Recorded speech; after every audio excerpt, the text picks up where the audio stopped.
Hi, this is David Dusek, and I'm joined today by Chris McGinley from Titleist. Chris, how are you? Good. Good. I've got a 915F fairway wood right here. Can you tell me a little bit about this club and how it's a little bit different from its predecessor, the 913F? Yeah, really two things, David. What we tried to do is increase speed and lower spin. And so there's some pretty significant differences in technology. The 915 has the active recoil channel. Okay.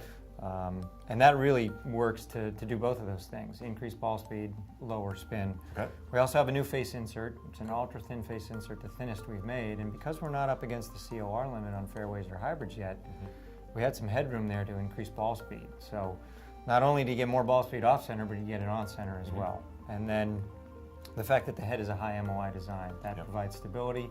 We didn't want to add all this great technology and then give it away by having a low MOI club head. Gotcha. Explain to me a little bit about what the active recoil channel is really doing and how it works its way into giving you more ball speed. Yeah, you bet. Metalwoods in the past were very stiff at the junction between the face and the sole. Okay.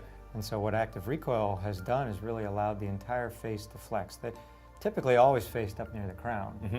But now with active recoil channel, it's almost like you have a spring down there as well. So you're getting the entire face to flex. Gotcha. You know, when you understand that, it's pretty easy to see how that adds speed. But the way the ball interacts with the face, it also reduces spin. Gotcha. It also looks like you've got an adjustable weight that's on the bottom. Now that weight is not necessarily adjustable for the consumer level, but what is it there to do for people? It is actually adjustable. You can buy a weight kit. Okay. And when you go through our fitting process, a lot of fitters like to adjust the head weight because that's an interesting variable to look at. So it helps feel, helps timing. But there's two pieces of adjustability. There's the weight, as you indicated, and the SureFit Tour Hazell. Gotcha. Explain a little bit for people who may not be familiar with your Hazell system, exactly how that works and what type of adjustability do you get with a 915? Yeah, I mean, we call it a dual axis system, which just mainly means there's two variables you can adjust independently. So you can do independent loft and lie adjustment. It's a 4x4 grid, so you get 16 unique settings. Gotcha. Now, that also comes with the 915. I've got an HD, the H obviously standing for hybrid.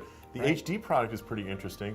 Explain a little bit about what this club is doing and what it's really designed to do. Yeah, there's two different hybrids, H and HD, and the interesting thing is the technology story is the same. So active recoil channel, high-speed face, high MOI design.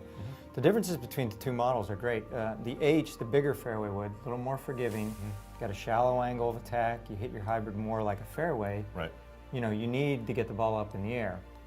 The HD product, which I'm holding, is for players that are a little more aggressive, steeper angle of attack, really engage the turf with their hybrids. So it's nice to have a couple model choices that help fit people.